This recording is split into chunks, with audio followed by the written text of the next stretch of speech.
Salud Promé, un empuje para promoción de boa salud. Diz Promé por rueda de prensa. Positivismo tá algo que você nasce com ou algo que está desarrollar. Pois positivismo tem gente que tá nasce naturalmente com nada positivo. Que mas tudo coisa não tá forte ponto de vista bom de cada situação não tá mira banda bom, pero tem gente que não tá nasce com isso aqui. Pues está algo que você pode desarrollar. De vida você pode desarrollar tudo coisa, pois Deus nos hobby talento para nos poder desarrollar nos mês. Pois é hobby importante que forte chiquito, você começa com boiunan hinca de não é positivismo. De que maneira você pode fazer isso aqui? Ora você tem uma situação que, por exemplo, tá passa algo porta crise, algo drástico. Por batiwa que banda bom de situação, tem toda situação de banda bom. Pero se você dá focus ribe parte negativo, bota hanha costa negativo, hasta den situação ang hopi positivo, bota por wak costa negativo. Pa sombra de muralha branco, tiene tabak net step colo preto. Pese tiene nan kutasina, e parte positivo não tá bem dilante. Boiu nang bomester ajuda nang foda chiquito wak banda positivo. Se é bimbi, sa mama tem hopi huiswerk, como se explica de com huiswerk é importante. Se é bimbi, sa mama mino por hasi algo, como se mostrar lo que sí é por. Pois é banda positivo, é brel que você usa para boar algo dor de ti. Qual brel você usando? O brel positivo ou o brel negativo? Assim, você pode usar de diferente maneira para ok, me está mirando que você brel negativo, como nós por cambiar isso de uma maneira mais positiva. Pois é hobby importante da vida para você treinar mês, para botar positivo. Mira, é banda positivo de cada situação. Para você treinar mês positivo, é hobby importante para cada dia você estar bem presente. Se nós viva de nosso passado, que de acordo com coisa negativa que passa-nos, nunca nos não podemos ir adiante. Isso é hobby importante para você quedar no presente. O que está passando agora aqui e o que vai passar no futuro. Então, projetar o mais positivo para o futuro. Que seja de dois. Não olvida o sonho, não. Fora de chiquito, você tem sonho. Sempre você quer fazer algo ou virar algo. Sempre Deus está colocando, põe de nós propósito de vida. Corda arriba o propósito. Siga sonha. Não duvida o sonho não. Dus é momento que você duvida o sonho não, é momento que eigenlijk tudo coisa acaba. E você vai viver uma vida hope negativo e frustrada. Pois é que não manter o sonho não. Sempre é algo que você tem que manter. Algo hope importante também tá que nós não temos que stel uit cada coisa, posponer tudo coisa. Nós temos hobby coisa que nós temos que fazer, hobby coisa que nós plan para fazer, mas nós temos que posponer não. Você pensa agora sim me vai começar uma dieta, mas você posponer. Você pensa agora sim me vai acabar tudo é trabalho não comete atrasar, mas você quer posponer não. Ora nós posponer algo, eigenlijk você cai em uma rotina negativa, porque todo dia você pensa de novo me não logrei. Me notava por, então bom mesmo criar ambiente negativo.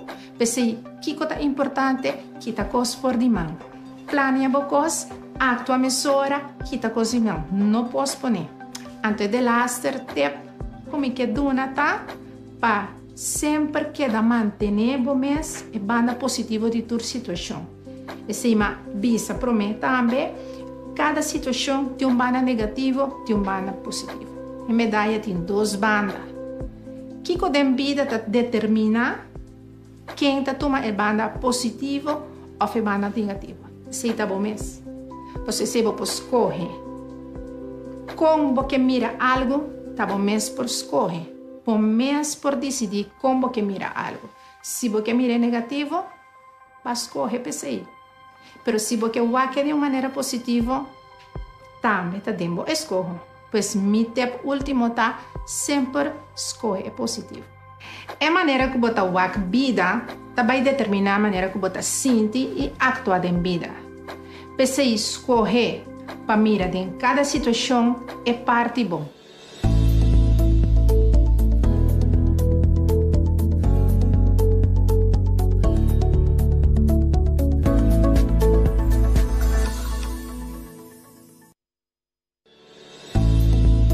Salud Promé, empuje para promoção de boa saúde. Diz Promé por rueda de prensa. Para o planta, vamos verdura não, por a cidade inteira, pero se você não tem espaço, já acaba pôr asfalto, beton, tegel de mucura. Você planta também via sistema mais moderno que chama hydroponics. Hydroponics é o momento, em vez de matar os nutrientes não, for de inteira, abo te põe o nutriente não que tem água e assim mata também os nutrientes não. O nutriente não que você põe tem água, tá nutriente não sintético, pero você mesmo nutriente não que mata lo arranha se ela vai buscar não de inteira. Para pôr a planta em sistema hidropônico em diferentes sistemas. Agora, me estamos mostrando o sistema mais fácil, que chama o sistema Kratky. Para botar sistema Kratky, é mais fácil, vamos ter amber de 5 galões, com tapa, vamos ter de net pot de 5 inch, vamos ter tiki clay pebbles e bomatica. E naturalmente, vamos ter nutriente.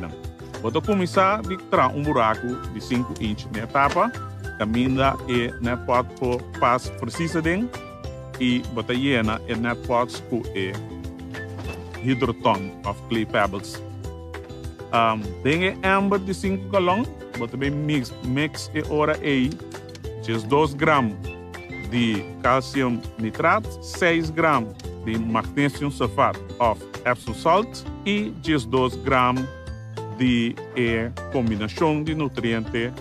Tanto esse por tá diferente, pero es un botão local, tá master blend. Esse não bota mescla, então o nutriente aí tá claro para matar a toda comida que tá mester para crescer. Ora bota mescla e nutriente não, botinho só de mescla e calcium nitrato promé. Então, ora esse está completamente opgelost e ora aí bota bem a mescla é sobrana. Bota só para o nível de água chega net, caminha e pode de mata subida a volta chega, esse está para a raiz começar a nutriente ora vou plantar. O sistema também depois, segundo a mata cresce, eta chupa água, eta evaporar a água, o nível de água está baixa, segundo que o nível de água está baixa, ele está oxígeno de espaço que eu vou criar, segundo que mata está baixa. Assim aqui temos um sistema fácil, simples, para plantas inteiras, planta via de sistema de hidroponics. Tiene bom nutriente, põe boa matica, lague cresce e depois cosechar boa verdura fresco, biológico, sem nenhuma classe de químico, para botar melhor benefício para você.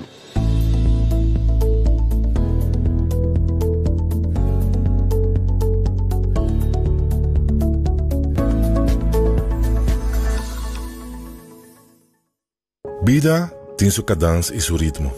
De sua costa bom e sua costa menos bom. Da nossa habilidade para escolher quem não está.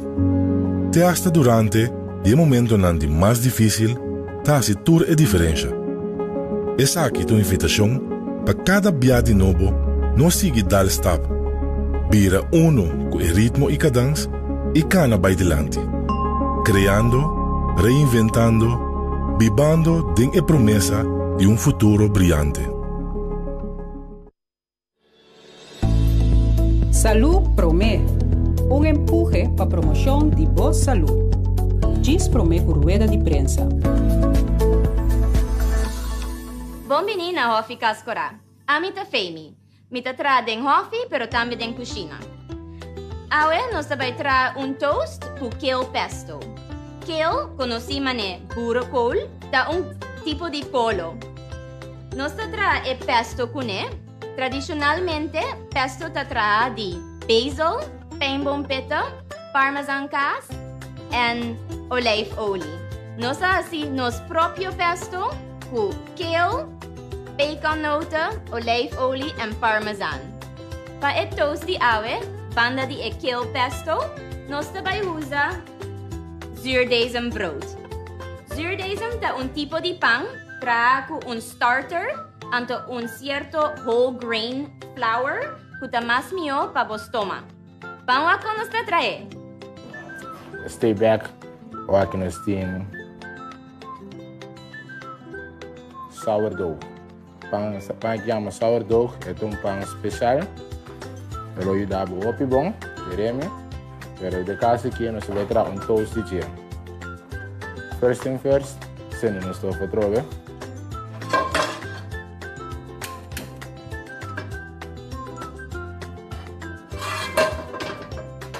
Laga nos pan quente, nós descarta slice.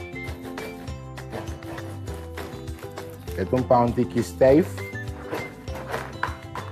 Em princípio, nós está quente o rato de nosso oven e até vir tique mais crocante. Aqui não, nós temos cebola com zucchini, saltear, com tique smaak. Qual também deve ajudar nós também aqui para nós tornar nós tayo. Nós disputa também no forno e também do óleo quente. Nós também trazer scramble eggs.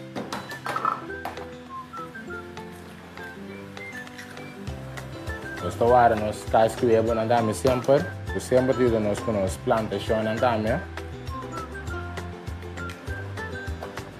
Nós suebo tique heavy cream, sal.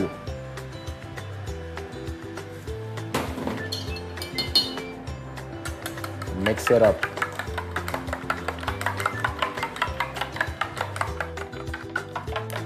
That's it. Seta.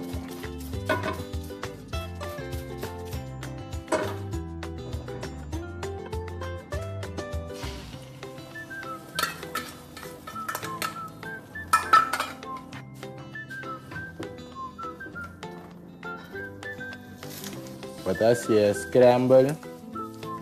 Pero anche eu penso quando se scramble, bata gewoon roere, lagi bira chiqui. Pero de nós no scramble assim que qual tá mais fácil para nós. Nós eu botar casi claro, nós panda claro água. Aí nós kale pesto, nós traz aqui na mesa também. Opi doce. Vai onde está aqui riba nos pão.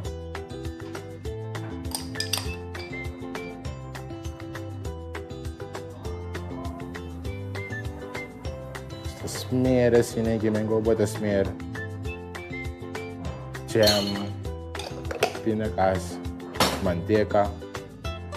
E vamos pão, aqui não. Vou bater compreender de como nós está se scramble assim aqui. Sombra.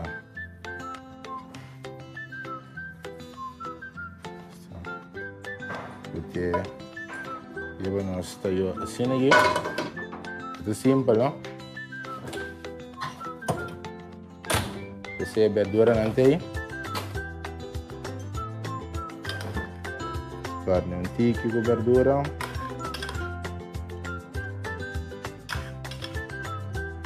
Então já, faz tique mais bonita. Também nós temos de off também, cherry tomato. E essa aqui está nós. Nada mais, nada menos, cilantro. Aqui está nosso sourdough toast.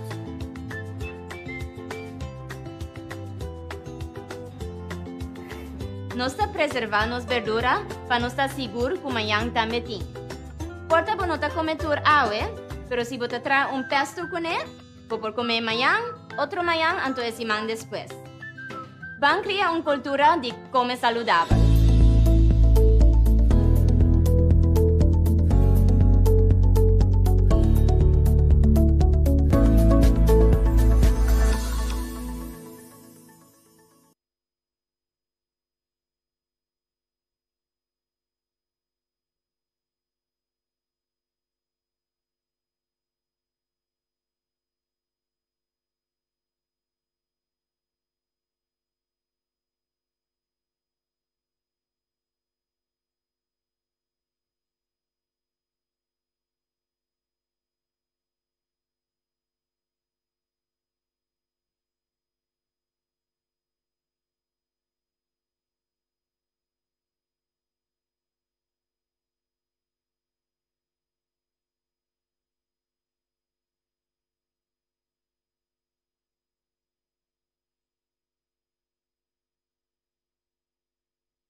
Bom dia a todos presentes.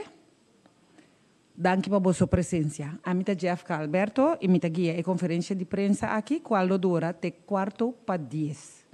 O programa está uma introdução cortica do ministro-presidente de Corsou, Sr. Gilmar Pisas, e do secretário de Estado de Assuntos Internos e Relações de Reino, Sr. Raymond Knops. Sr. Knops está a sua primeira visita de trabalho no governo atual. Seguidamente, me abre a sessão de perguntas para a prensa e o misera está aqui 9:45.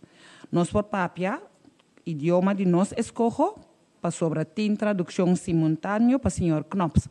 Para o motivo aqui, nós também relemos com earpiece vesti. Me passa a palavra imediatamente para o ministro-presidente de Corsou, Sr. Gilmar Pisas. Dank u, Jeffka. Público Corsou, felizmente. Membro de prensa, todos estão que seguimos via foto de comunicação também internacionalmente. Bom, Simão. Se está em verdade, nós chamamos a rede de prensa aqui, para nós poder intercambiar seguro com o público Corsou e também meio de comunicação, tudo o qual estava a tratar a visita de trabalho do Sr. Knops, que ele vai welcome met de delegatie. Estava uma visita, obviamente, nós visita seguro Banabou, de qual nós temos para mostrar ele qual que nós temos a boniteza de Banabou e também para ele conhecer certo área de seguro de pobreza enorme que vive de nós Corsou. Que men zei me por visa no momento aqui. Sr. Pisas, ik geef het woord nu aan de staatssecretaris van Binnenlandse Zaken en Koninkrijksrelaties, de heer Raymond Knops. Dank u wel. Bon dia, bon Simon. Mooi om hier weer te zijn en ook heel mooi de afgelopen dagen om de leden van het kabinet Pisas te leren kennen. En ik ben natuurlijk al een heel aantal keren op Curaçao geweest. We zitten sowieso in een hele uitdagende periode en dit kabinet treedt aan onder moeilijke omstandigheden. Er liggen veel uitdagingen, er is veel te doen. En ik ben heel blij dat ik ook gisteren in het bijzonder, maar ook de dag ervoor, maar gisteren in het bijzonder, toen we naar Bandabouw gingen, zeg maar letterlijk in de voetsporen van premier Pisas ben getreden. De plekken waar hij is opgegroeid, waar hij gewoond heeft. En ook heel veel mensen ontmoet heb inmiddels die hem al kenden, en mij inmiddels ook. Maar dat was een hele hartelijke ontvangst. Zeer veel dank daarvoor, omdat het altijd over mensen gaat. Wij dienen de bevolking, u die bevolking van Curaçao, ik die bevolking van Nederland. En het is mooi om te zien dat er eigenlijk heel weinig verschil is tussen het dorp waar ik vandaan kom en Bandabouw. De gemeenschapszin, mensen die elkaar begroeten, de hartelijkheid. En ik moet bekennen dat ik heel vaak in Willemstad ben geweest, dat ik ook met allerlei organisaties en mensen in het kabinet gesproken heb, maar dat ik daar nog nooit geweest was. Ik ben heel blij dat we die mogelijkheid hadden.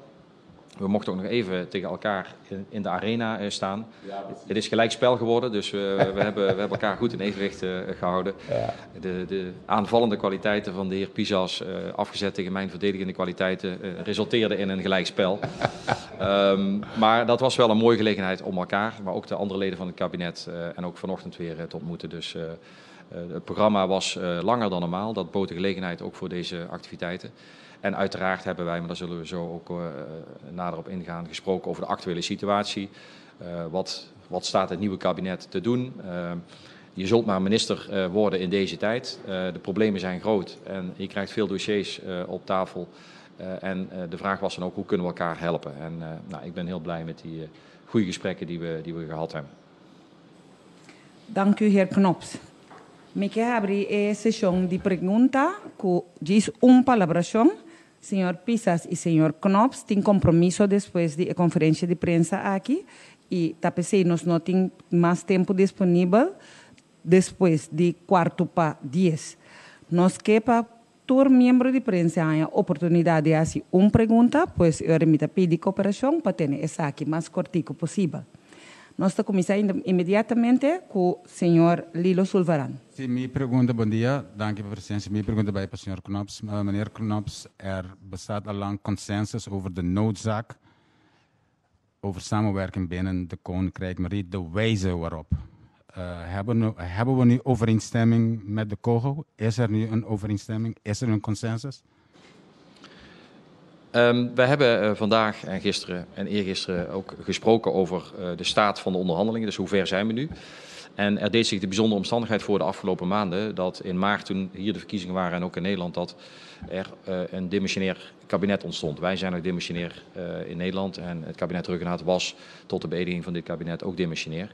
En tegelijkertijd was er een inkomende regering. Dus ik heb vanaf het begin meteen na, laat ik zeggen, de verkiezingsuitslag de heer Pisas gebeld, gefeliciteerd en ook afspraken gemaakt om elkaar snel te treffen. Dat hebben we tot dan via video gedaan, ook met zijn coalitiepartner, PNP, en met de onderhandelingsdelegatie. En we zijn op dat moment met instemming van de zittende premier Ruggenaat toen nog die gesprekken opgestart. Formeel zijn die pas begonnen natuurlijk toen het kabinet Pisas aantrad, maar dat hebben we gedaan omdat er ontzettend veel voorbereidend werk de afgelopen periode is gedaan door beide regeringen. Maar niet de parlementen geïnformeerd waren tot in detail. Dus alle leden die van het kabinet Pisas die toetraden, ja, die werden geconfronteerd met een gigantische informatieachterstand. Dus wat we gedaan hebben is die gesprekken gevoerd. Die vinden nog steeds plaats en die vinden ook constructief plaats. Maar om uw vraag even, dat was de inleiding, om uw vraag concreet samengevat te beantwoorden. Er is op dit moment nog geen overeenstemming. Wat ik wel zie, en dat wil ik hier ook gezegd hebben, en dat vind ik een compliment voor deze regering, dat ze onmiddellijk na een aantreden de hoogste versnelling erin hebben gezet en ook in hoog tempo die dingen aan het doen zijn die in ieder geval zouden moeten leiden tot een akkoord. En ik ben daar positief over gestemd, maar we hebben dat nog niet op dit moment. Nós seguimos com a senhora Melitza Hayer. Mi pergunta para o primeiro-ministro, senhor Pisas. Senhor Pisas, riba é assunto de corro aqui mesmo, é a comissão que está atendendo, tratando para acabar chegando informação. Tem outra isla na dentro, Aruba com St. Martin.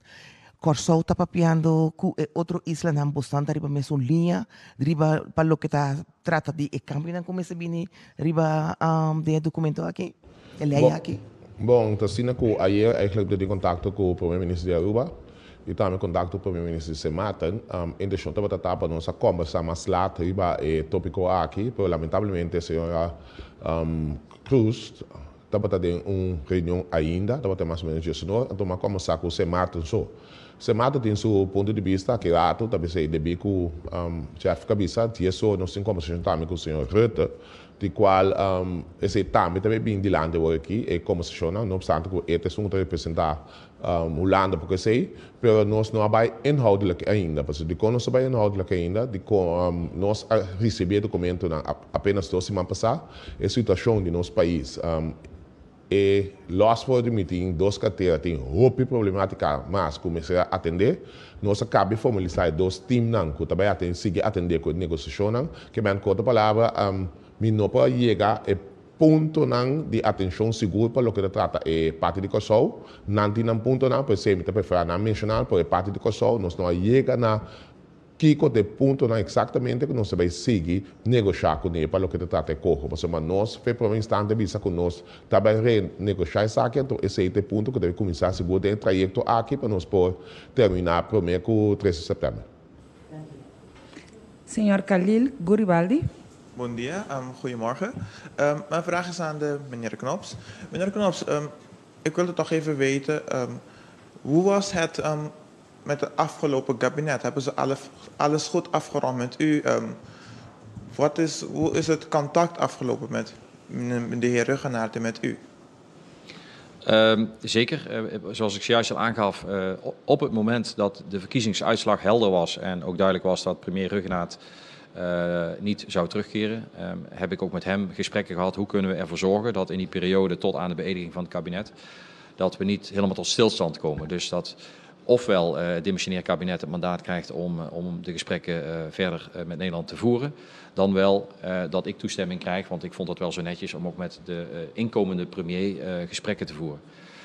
Dat is prima gegaan, dus er ontstond een soort driehoeksverhouding waarbij ik formeel natuurlijk met de minister-president Ruggenaat toen nog gesprekken voerde, maar inhoudelijk ook al met de heer Pisas en zijn delegatie toen gesproken heb, kennis gemaakt heb, maar ook heb uitgelegd wat die trajecten behelzen. En ja, die overdracht is wat mij betreft goed verlopen. Ik moet zeggen, dat wil ik ook vanaf deze plek doen, dat ik ook Eugène Ruggenaat persoonlijk, ook zijn kabinet, wil danken voor de samenwerking de afgelopen jaren. Wij zijn 4 jaar toch een pad afgelopen waar we misschien niet altijd met elkaar eens waren, maar wel bij mij altijd buiten kijf heeft gestaan dat de mensen die in het kabinet Ruggenaat zaten ook het beste voor hadden met Curaçao. En ik reken er ook op, maar daar heb ik zojuist ook al iets over gezegd, dat ook de samenwerking met dit kabinet, er zijn natuurlijk andere mensen, andere politieke partijen, maar dat ook een goede samenwerking zal opleveren. Dus kort antwoord, ja. Senor Oscar van Dam. Ja, bon dia. Staatssecretaris, u zegt er is nog geen overeenstemming, er wordt nog onderhandeld. Mijn vraag is, waar moet nog over onderhandeld worden? Waarom is er nog geen overeenstemming? Ligt dat bijvoorbeeld aan het verzoek vanuit Curaçao in eerste instantie, zoals wij hadden begrepen, dat er ook een bepaalde rol van het IMF moet zijn? En wat is het alternatief als er geen COO is? Curaçao heeft nu 168 miljoen gekregen, heeft meer geld nodig. Is er een alternatief? De Raad van State heeft naar aanleiding van het eerste concept van consensusrijkswet een advies uitgebracht. Ook de Raden van Advies hebben daarop gereageerd. En die reactie daarop van de 4 regeringen, die moet leiden tot een definitief voorstel van Rijkswet. Dat is het gesprek wat we nu voeren. En ik kan niet ontkennen dat door de verkiezingen en het feit dat er een tijdje in Curaçao een demissionair kabinet is geweest, dat er wat dingen ingehaald moeten worden in de tijd in zekere zin. En daarvan heb ik juist ook gezegd dat ik blij ben dat het kabinet Pisas ook heeft toegezegd van we gaan alles op alles zetten om. Ja, er zijn natuurlijk ongelooflijk veel overleggen, documenten geproduceerd de afgelopen maanden. Die ook door dit kabinet geïnternaliseerd moeten worden. Hè. Dus van wat is nu het probleem, wat zijn de posities. En wij zijn nog over een aantal punten in gesprek. We zijn ambtelijk sowieso goed in gesprek. Maar uiteindelijk is het aan de politici, dus de ministers van het hele kabinet Pisas, maar dat geldt net zozeer ook voor het Nederlandse kabinet, om dat politiek ook af te zekeren. Dat is ook een van de redenen waarom wij gevraagd hebben bij de toekenning van dat eerste deel van die 6e tranche liquiditeitssteun, om een herbevestiging te krijgen van het kabinet en van de Staten. En dat is niet onlogisch, omdat na verkiezingen, alhoewel je als land natuurlijk gewoon te houden hebt aan afspraken die eerder gemaakt zijn, dat geldt zowel voor Curaçao als voor Nederland, is het toch goed om dat met elkaar te herbevestigen.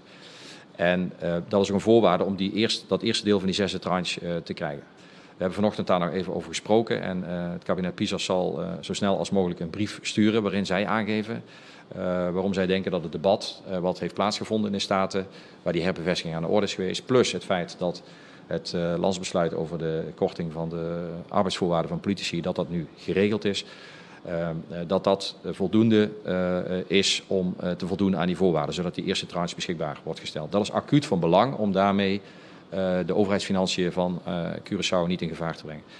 Ten aanzien van die gesprekken die nu nog gevoerd worden, liggen er op basis van die adviezen van de Raad van State een aantal compromisvoorstellen voor. Ik ga daar nu niet in detail op in, want dat zijn gesprekken die we met de landen voeren.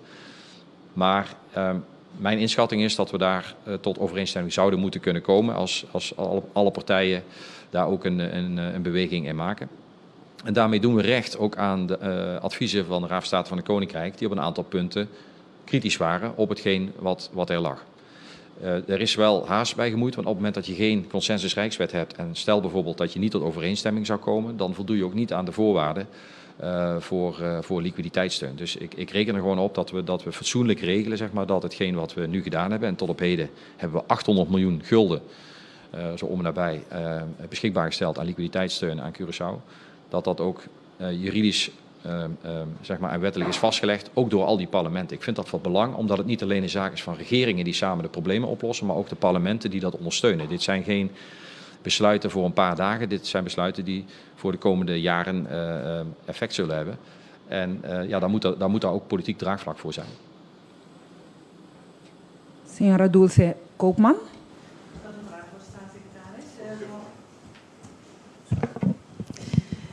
We hebben begrepen van de minister-president dat u gisteren kans heeft gekregen om een indruk te krijgen van de armoede op Bandenbouw. Wat was uw persoonlijke indruk? Ja, ik heb dat gisteren gezien. De premier heeft me ook, wij zaten samen in de auto, dus hij heeft mij gewoon overal verteld, ook aan de hand van zijn eigen levensweg van daar zaten we op school, daar speelde dit, daar speelde dat. Dus je krijgt dan een heel concreet beeld daarbij. Dus, en ik heb ook mensen gesproken waarvan je aan de ene kant ziet, er liggen heel veel uitdagingen, maar ik zie ook een ongelooflijke veerkracht. Dus je ziet de armoede en tegelijkertijd ook de hoop, dat viel mij ook op, die gevestigd is op deze premier, om ervoor te zorgen dat de armoede tot het verleden wordt. En ik voel me daar ook verantwoordelijk voor. Dus ik vind ook dat alles wat we doen, ook in het kader van die landspakketten en hervormingen, dat ertoe moet leiden dat we die armoede vaarwel kunnen zeggen. En ik was natuurlijk al eerder in het kader van de noodhulp en de voedselpakketten ben ik bij mensen thuis geweest. En ik moet zeggen, dat zijn die beelden die vergeet je gewoon niet meer. Dat maakt gewoon een hele diepe indruk. Mensen die 20, 30 jaar, 40 jaar misschien wel gewerkt hebben en dan nog steeds in diepe armoede zitten. En die altijd hard gewerkt hebben. Die gewoon voor hun geld gewerkt hebben en toch door tegenslag of door die economische crisis nu zonder inkomen zitten. En ik vind dat wij de plicht hebben als politici, en het maakt niet uit of je uit Willemstad komt of uit Den Haag, om alles te doen om ervoor te zorgen dat die mensen weer een perspectief krijgen. Nou, en dat is volgens mij onze gemeenschappelijke opgave die we hebben. Signor Rijkaard. Ja, meneer Knops, u vertelde net over dat voetbalpartijtje gisteren. Ik was een beetje teleurgesteld dat u tegenover elkaar stond en niet in hetzelfde team zat. Is dat hoe op dit moment de verhoudingen zijn in het Koninkrijk? En denkt u dat de heer Pisas de komende jaren de bal omhoog kan houden? Ja, de laatste is sowieso een goede vraag. Dat heb ik hem niet zien doen, maar misschien dat we dat dadelijk kunnen zien. Ja, dat begrijp ik heel goed. Nee, het is zeker niet symbolisch. Maar ik vind het mooi, want we hadden het erover en ik stelde nog letterlijk de vraag voordat we het veld ingingen van zullen we samen in één team gaan zitten of tegen elkaar? Heb ik hem gevraagd. En toen zei premier Pisas, laten we het tegen elkaar doen. En ik vind, als er één plek is waar je tegen elkaar mag staan, tegenover elkaar mag staan, is het met sport. Maar daarna geef je elkaar een hand. In dit geval was het een korte wedstrijd, want onze conditie is natuurlijk niet zodanig dat we een hele wedstrijd kunnen uitvoetballen.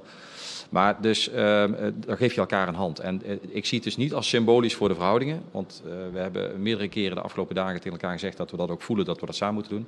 Maar met voetbal mag je wel even competitie hebben. Het is jammer dat we niet gewonnen hebben, maar dat... En die bal omhoog houden? Ja, ik heb alleen een poging gezien tot een zeer briljante kapbeweging van de premier. Maar die doorzag ik toch, waardoor het uiteindelijk niet succesvol was. Maar er zat wel wat techniek achter, dat heb ik wel gezien. Dus ik neem aan dat hij ook wel een bal kan hoog houden. U verwacht dat hij dat ook als premier kan? Ja, daar heb ik alle vertrouwen in, ja. Senhor Darwin Borgschot. Mi pergunta está dirigida para o primeiro-ministro Pisas. Agora que nós não temos acordo riba Coho, nós lo ganha é 75 milhões.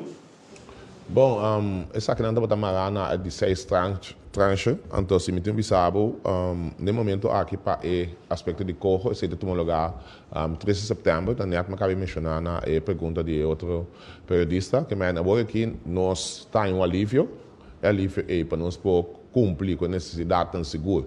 Que nosso país, que é a comunidade, está passando de companhia, tanto onde são trecas, etc.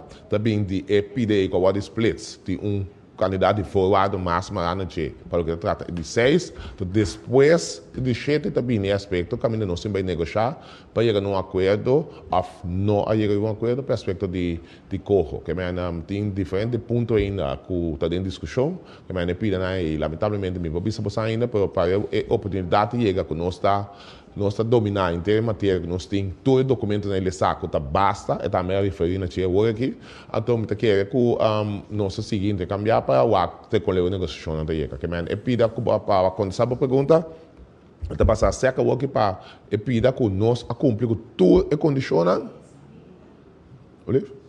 nós cumprir com tudo e condicionam para nós pôr parte desse estrangeiro. Pergunta pouco mais a Leota se Esseng está disponível. Sim, Esseng está disponível, sim, correto. Ok. Nós estamos seguindo com o Richeron Valentin. Sim. Even voor de helderheid, want bij dat eerste deel van die 6e tranche is dus een van de voorwaarden dat de regering van Curaçao alles doet om in het kader van de gesprekken rondom de totstandkoming van de COHO om dat ook binnen de tijd af te ronden. En dat heeft ook de minister-president vanochtend gezegd. Dus dat is wel een voorwaarde. En wij wachten dus op de brief van Curaçao. Maar ik ga ervan uit dat we dat snel ook kunnen afronden, zodat dat geld betaalbaar kan worden gesteld. En ook de Tweede Kamer in Nederland moet dan nog accorderen. En die kunnen deze week daar nog een besluit over nemen. Dus.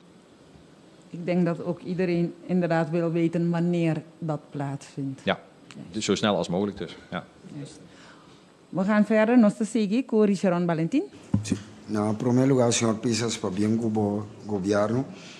Heer Knops, welkom. Mijn vraag is, het gaat immers om de Curaçaose hervorming, niet van Nederland. Heel wat te doen geweest over de Coho-landspakket. Was zelf inzet tijdens de verkiezing. Uitslag is u bekend. En de nieuwe regering doet concessie om bevolking van Curaçao tegemoet te komen. Wat voor concessie doet u? Doet Nederland in deze? Want zonder concessies is dit akkoord politiek niet haalbaar. Ja. Nou, ik heb natuurlijk de verkiezingscampagne gevolgd en ook zeg maar de posities die de verschillende partijen daarover innamen. En laat ik er dit over zeggen. Kijk, het hele verhaal van het landspakket en de Coho is iets en was iets wat tussen regeringen op dat moment besproken werd. Uiteindelijk is dat allemaal uitgelekt en ook gepresenteerd door de Raad van State, althans openbaar gemaakt door de Raad van State. Dus iedereen kan dat gewoon helemaal lezen en is transparant. Maar normaal is het zo dat regeringen met elkaar tot overeenstemming komen, gaan dan naar de Raad van State. Daarvoor komt er een advies, dan komt er een nader rapport. Dus dan wordt er een nieuw voorstel gemaakt en dat gaat naar de parlementen. En dan zijn de parlementen aan zet. Dus er is een heel debat gevoerd over de Coho, terwijl niet bij iedereen even duidelijk was wat dat nu precies behelsde. Dat is een beetje een manco van het proces, zou je kunnen zeggen. Wat ik zojuist al zei, op basis van die adviezen van de Raad van State van het Koninkrijk zijn we dus nu in gesprek. Kijk, die Raad van State is een heel belangrijk hoger college van staat die juist met hun kennis en kunde proberen goede wetgeving tot stand te brengen. Dus we hebben allemaal de plicht om daarnaar te luisteren. Niet om dat allemaal één op één door te voeren, maar wel om daar iets mee te doen en in de gesprekken in te brengen. Ook de raden van advies van de landen hebben vaak gelijkluidende adviezen gegeven. Dus wat we nu doen is die adviezen bij elkaar brengen. En dat leidt dus inderdaad tot, zoals u het dan noemt, concessies, compromissen. Iedereen gaat dan bewegen om te kijken, kun je ergens uitkomen waarbij die gedachte van, als je zoveel steun verleent, dan zal er ook een vorm van toezicht moeten zijn, natuurlijk nog steeds overeind staat. En tegelijkertijd de kritiek die er was vanuit de landen, maar ook vanuit de Raad van State, een plek geeft door teksten aan te passen, door andere voorstellen te doen. En dat zijn we dus nu aan het doen. En ik ben er zelf wel positief over en optimistisch over dat we met teksten kunnen komen die ook echt een verbetering zijn van hetgeen wat er lag. Nou, dat is ook precies het doel van dit proces. En daarna is het aan de parlementen om daar hun zegje over te doen. Wat wij dus wel van belang vonden was dat het nieuwe parlement van Curaçao ook politiek, zonder dat men zich nu tot op de letter committeert, want dat is een traject wat nog gaat komen, maar politiek wel die grondgedachte van steun in ruil voor voorwaarden en ons committeren dat er een aantal zaken moeten veranderen, dat wilden we wel in een uitspraak hebben vastgelegd. Nou, daar is een debat over geweest in de Staten en het verslag van dat debat en de appreciatie van het kabinet Pisas, die zullen wij snel ontvangen en dan zullen we op basis daarvan in ieder geval besluit nemen over hoe we verder kunnen met de betaalbaarstelling van die eerste tranche. En ga ik ervan uit dat we de komende weken, en dat hoop ik echt op korte termijn te kunnen doen, ook overeenstemming kunnen bereiken over die teksten van de consensus Rijkswet. Siguientemente, de señor Maurilio Nobrega. Bon dia, senhor Pisas, bon Simon. Goedemorgen aan u, bon Simon, ook aan de heer Knops. Mijn vraag is ook aan de heer Knops. Hebben de gesprekken die u afgelopen weekend hebt gevoerd en ook de indrukken die u hebt opgedaan, hebben deze indrukken geleid tot nieuwe beleidsafwegingen, nieuwe indrukken waardoor er mogelijk sprake kan zijn van een andere wijze waarop voorwaarden zullen worden gesteld aan Curaçao? Ja, als ik deze vraag met nee zou beantwoorden, zou ik onrecht doen aan alle gesprekken. Want uiteraard, alle gesprekken leiden tot nieuwe inzichten. We hebben ook met elkaar van gedachten gewisseld van wat zijn nu de opgaven en hoe kunnen we elkaar erin versterken. Bijvoorbeeld op het gebied van belastingwetgeving hebben we zojuist nog. Dus dat zijn nog gesprekken die in zekere zin verhelderend zijn voor beide kanten. Want je kunt in een gesprek aan elkaar uitleggen wat je bedoelingen zijn. Sowieso hebben de afgelopen weken gesprekken op ambtelijk niveau plaatsgevonden van de verschillende delegaties, ook met andere landen overigens, om te komen tot iets van een concreet voorstel wat ook in de Rijksministerraad besproken zou kunnen worden in september. Dus het antwoord is wel ja, dit leidt altijd tot nieuwe inzichten. En het is ook tot soepelere voorwaarden. Ja, soepeler zou ik het niet willen noemen, maar het kan wel zijn dat die gesprekken ertoe leiden, omdat je inzicht geeft aan elkaars bedoelingen, dat je aanpassingen doet. Dat zou kunnen. Dat is niet concreet in deze dagen al gebeurd, even voor alle duidelijkheid. Want die delegaties gaan komende week verder spreken met elkaar. Die werken met een mandaat, zowel de Curaçaose delegatie als de Nederlandse delegatie. Maar uiteindelijk is het aan de politiek om dat te accorderen. En ja, we zitten een beetje in die zin in tijdnood. We zitten dadelijk in de vakantieperiode, dus we hebben met elkaar afgesproken, laten we met respect voor het feit dat er een soort inhaalrace voor de regering van Curaçao begonnen is. Want zij moeten op een rijdende trein springen en dan vervolgens ook nog allerlei beslissingen nemen. Maar dat we dat zo goed mogelijk faciliteren, mensen bijpraten en dat uiteindelijk in het kabinet een afweging gemaakt kan worden welke positie men kiest. Dus ik heb gewoon een goed gevoel, ook op basis van de gesprekken die wij gevoerd hebben de afgelopen 3 dagen, dat het echt niet ontbreekt aan de noodzaak of de idee van er zou niets. Nee, dat het niet ontbreekt aan het idee dat er iets zou moeten gebeuren. Er moet iets gebeuren. Daar is iedereen van overtuigd. En we gaan dat traject samen in. Hè. Dus we gaan niet in detail nu uittekenen hoe de komende 2 jaar gaan lopen. Dat blijft onderwerp van gesprek. En het is aan het kabinet in eerste instantie kabinet Pisas, om met voorstellen te komen. En wij zullen ook in de nadere bepaling van de voorwaarden voor volgende tranches natuurlijk altijd kijken van wat is acceptabel, wat is haalbaar en wat draagt daadwerkelijk bij aan die hervormingen, aan dat op orde brengen van die overheidsfinanciën en daarmee ook zeg maar, het belang van de inwoners van Curaçao. E el último periodista que está na turno é o senhor Gilbert Sparen. Dank u. Bom dia, premier-minister Pisas. Goedemorgen, meneer Knops. Zo net had u over het statendebat. Zo net had u over het statendebat. Ja. U hebt in een brief voor minister-president Pisas geschreven waarin u benadrukt dat de afspraken moeten worden herbevestigd door de regering en door de staten. Heeft onze regering en onze staten de afspraken herbevestigd volgens u? Nou wil ik graag een antwoord ja of nee, zodat we tijd kunnen winnen. Ik hou er wel van. Nou, ik moet eerlijk zeggen, dat gaan wij natuurlijk finaal beoordelen als de brief er ligt, waarbij ook de appreciatie op papier van het kabinet Pisas bij ons binnen is. Maar ik heb stellig de indruk, ook op basis van het statendebat en de moties daar zijn ingediend en de discussie die daar gevoerd is, dat ik de uitkomst daarvan mag beschouwen als een herbevestiging van de afspraken die eerder gemaakt zijn. En die afspraken hadden sowieso een juridische status, maar wat ik net al in antwoord op een collega van u aangaf, is dat het ook politiek goed is om dat met elkaar weer te herbevestigen. Om geen onduidelijkheid te laten bestaan over het feit dat afspraken uit eerdere tranches en voorwaarden, dat die onverkort door de regering zullen worden uitgewerkt en uitgevoerd. En dat geldt net zozeer voor de regering van Nederland, zeg ik er even bij. Wij zijn ook demissionair. Er komt misschien dadelijk een nieuw kabinet. En ook het Nederlands kabinet is gehouden aan de afspraken die eerder gemaakt zijn. Dus ze zijn niet herbevestigd? Nou, dat was mijn antwoord zo onduidelijk dat ik... Ja, maar ik heb niet... Nee, ja, formeel nog niet. Formeel nog niet. Maar daar moeten we niet uit concluderen dat dat niet gaat gebeuren. Wij wachten nog op de brief. En die verwacht ik op zeer korte termijn. Maar mijn beeld tot nu toe is dus heel positief.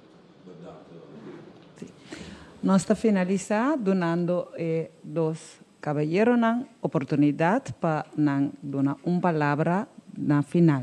Ik wil u graag vragen om als eerste een afsluitend woord te spreken. Ja, dank u wel. Ik kijk terug op een heel goed bezoek aan Curaçao. In de wetenschap ook dat de contacten die wij nu verstevigd hebben, dat die de komende tijd heel hard nodig zullen zijn in alle gesprekken die we nog hebben om tot overeenstemming te komen.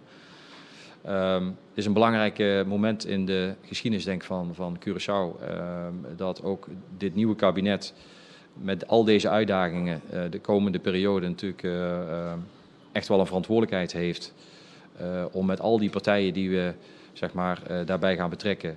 En dat is echt niet alleen de 2 regeringen, maar dat is ook bedrijfsleven, maatschappelijke organisaties, om ervoor te zorgen dat we echt stappen voorwaarts kunnen zetten. Persoonlijk nader ik het einde van mijn ambtstermijn in het Nederlandse kabinet, zoals het er zich laat aanzien. Je weet het nooit hoe lang die formatie duurt.